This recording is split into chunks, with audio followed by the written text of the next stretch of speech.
इसमें क्या कहता है, a small block of mass m is sliding on a frictionless inclined plane which is moving upward with a constant acceleration.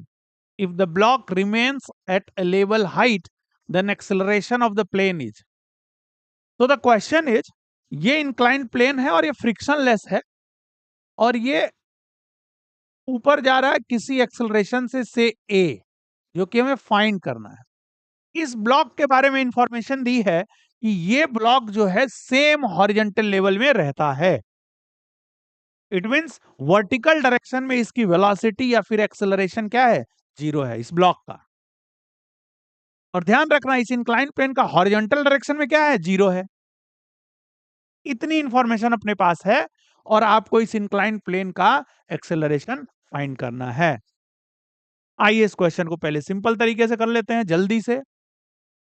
क्या concept होगा इसको करने का, वो ये कि अगर दो बॉडीज कांटेक्ट में बनी रहती हैं और उनके कांटेक्ट सरफेसेस फ्लैट हैं, तो कॉमन नॉर्मल के अलोंग दोनों के कांटेक्ट पॉइंट्स के एक्सीलरेशंस का कंपोनेंट क्या होगा, सेम होगा। That's it, right. तो देखो बच्चों, पहले सॉल्व करते हैं इसको ऐसे।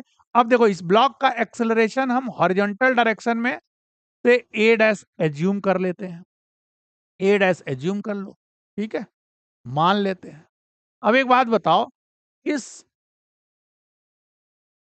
इन कॉमन नॉर्मल के अलोंग कॉमन नॉर्मल के अलोंग कॉमन नॉर्मल के अलोंग इस ए डैश का कंपोनेंट क्या होगा, बताओ जरा। ए डैश का कंपोनेंट होगा ए डैश साइन 30, राइट। ए का कंपोनेंट क्या होगा, ए कॉस 30। ये दोनों इक्वल होने चाहिए। तो क्या आ जाएगा यहां से, चलो एक इक्वेशन इसको लिख लेते हैं। अपने पास अननोन हो गए दो, अभी इक्वेशन है एक, एक और इक्वेशन चाहिए। तो ये बताओ कि जरा इसका एबीडी ड्रॉ करते हैं इस ब्लॉक का। तो नीचे क्या लगेगा, फोर्स mg, और इधर क्या लगेगा, नॉर्मल, ठीक है। तो ये बताओ इस इंक्लाइन प्लेन वाले डायरेक्शन में इसके अलोंग इस mg का कंपोनेंट क्या होगा, जरा बताना। mg साइन 30 होगा, ठीक है। और एक्सेलरेशन को अगर हम रिजॉल्व करें, तो एक्सेलरेशन का कंपोनेंट तुम्हें क्या मिलेगा, बताओ। एक्सेलरेशन का कंपोनेंट इधर क्या मिलेगा, ए डैश कॉस 30 मिलेगा, इधर ए डैश साइन 30, वो लिख ही दिया आपने। तो ये इस डायरेक्शन में अगर सेकेंड लॉ अप्लाई करो तो मिलता है तुम्हें mg sine 30 is equal to m a dash cos 30। कुछ लोग कह रहे हैं सर स्यूडो फोर्स तो अप्लाई ही नहीं किया। अरे भाई, आप ग्राउंड फ्रेम में क्वेश्चन सॉल्व कर रहे हो, उसको भी करते हैं नेक्स्ट मेथड में। देखो ये सेकंड इक्वेशन हुई तुम्हारी, अब दोनों को सॉल्व कर लो, आंसर आ गया। यहां देखो, यहां से अगर सॉल्व करते हो तो this is 1/2 and this is √3/2, so A dash will be √3a, right. अब ए डैश को √3a लिखो यहाँ पे, सो √3a and this is what, √3/2 and this is what, g/2. So a is equal to g/3. So your answer is this, right?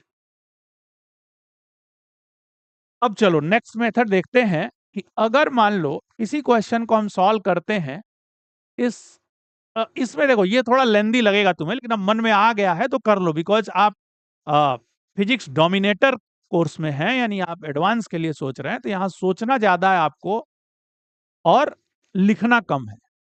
ध्यान रखिएगा इस बात का, शुरू से कहता आ रहा हूं मैं।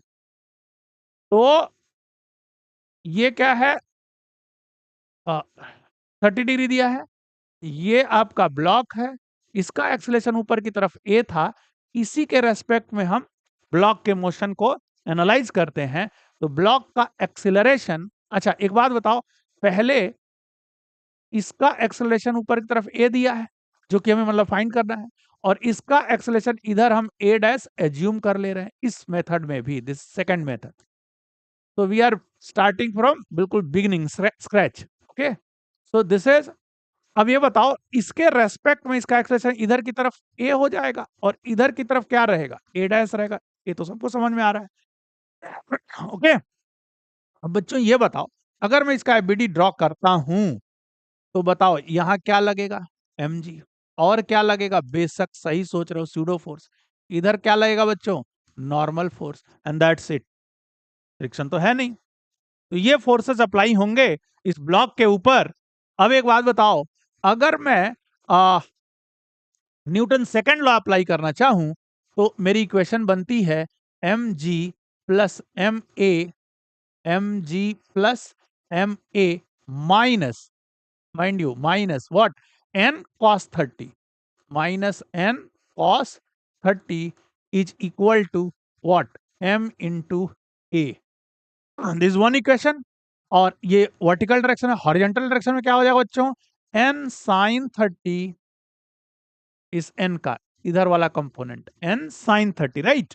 n sin 30 is equal to what, m a dash. तो दिस इज वन इक्वेशन। अच्छा, one, how many unknowns are there, unknowns एक a है, एक n है, और एक a डैश है। Three unknowns are there.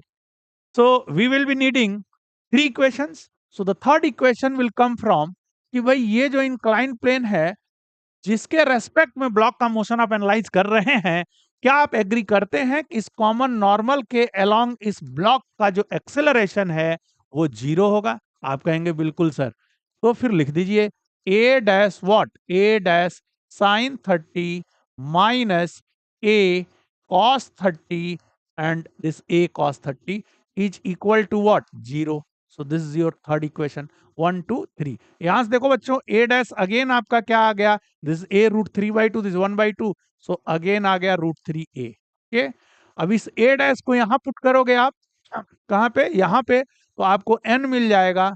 इस सेकंड में ए डैश को मैं पुट कर रहा हूं कितना, ए डैश को पुट कर रहा हूं रूट 3a। तो क्या मिलेगा आपको, n is equal to root 3a and m root 3a, and this is what, 2। So twice of root 3a, 2 root 3ma, यानी this is 2 root 3ma, sorry, 2 root 3ma।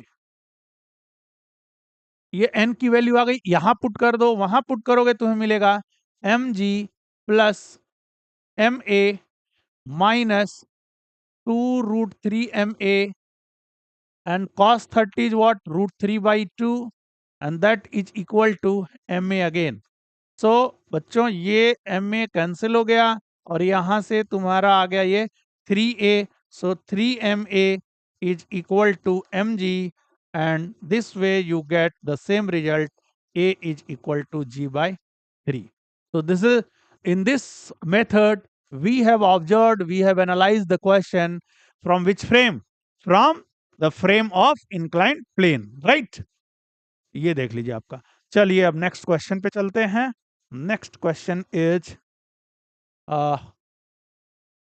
Next question is from electromagnetic